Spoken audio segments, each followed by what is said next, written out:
Pernah kepikiran gak sih, apa ya rahasia di balik kekayaan yang awet, yang benar-benar bertahan lama? Nah, hari ini kita bakal bongkar sebuah filosofi yang kedengarannya simple tapi dalam banget. Dan mungkin ini bakal nabrak semua yang diajarin dunia modern ke kita. Oke, kita langsung to the point aja ya.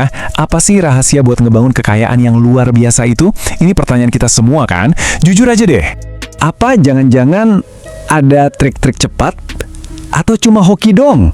Atau, wah jangan-jangan kita harus jenius banget gitu ya buat jadi kaya?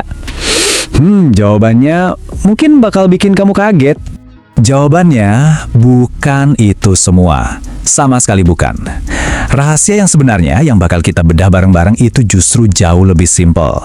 Tapi sekaligus jauh lebih dalam dari yang pernah kita bayangin. Biar gampang ngertinya, yuk kita mulai dari ngebongkar mitos-mitos seputar salah satu orang terkaya di dunia, Warren Buffett. Banyak banget orang yang ngerasa udah tahu ceritanya, padahal seringnya keliru. Kekayaan Buffett itu nggak dibangun dari trik-trik kilat, keberuntungan, atau bahkan cuma karena dia jenius, bukan. Kekayaannya itu hasil dari 3 pilar yang super kuat.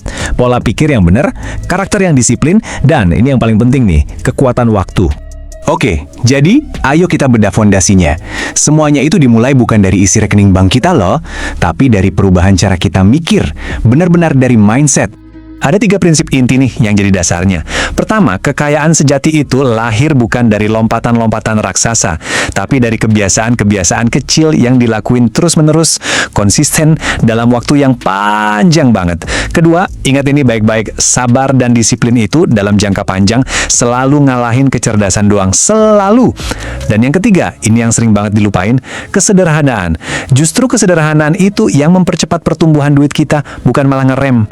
Nah, ini nih yang ngebedain banget.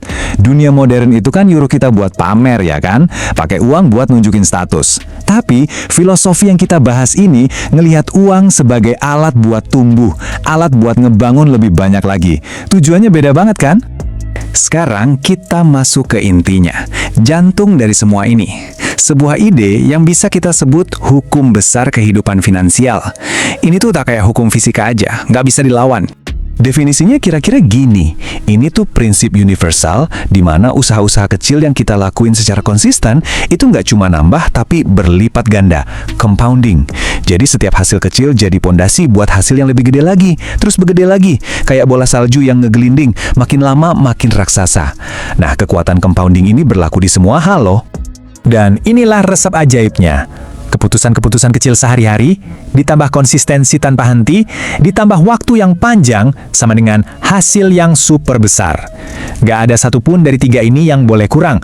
Ada analogi yang bagus banget buat ngegambarin ini biar kebayang. Kekayaan itu persis kayak nanam pohon. Gak mungkin kan, hari ini nanam, besok langsung jadi pohon gede yang rindang? Gak bisa. Butuh waktu, butuh disiram, butuh dirawat, dan yang paling penting, butuh sabar nunggunya. Dan inilah pertarungan utamanya. Dunia di luar sana itu selalu nawarin jalan pintas, hasil instan, solusi kilat. Tapi realitanya, hukum alam itu selalu ngasih hadiah terbesar buat mereka yang mau sabar, buat mereka yang mau nempuh jalan yang lebih panjang. Oke, strateginya udah dapat, tapi ada satu musuh besar yang harus kita taklukin. Dan musuh ini bukan pasar saham, bukan ekonomi yang naik turun, bukan. Musuhnya itu ada di dalam diri kita sendiri. Gampangnya gini, emosi itu musuh terbesar kita dalam perjalanan finansial. Rasa takut yang bikin kita jual rugi, rasa serakah yang bikin kita ikut-ikutan tren yang lagi panas padahal nggak ngerti, atau sekedar FOMO, pengen ikutan teman. Semua itu adalah penghancur kekayaan nomor 1. Jadi poin paling krusialnya apa?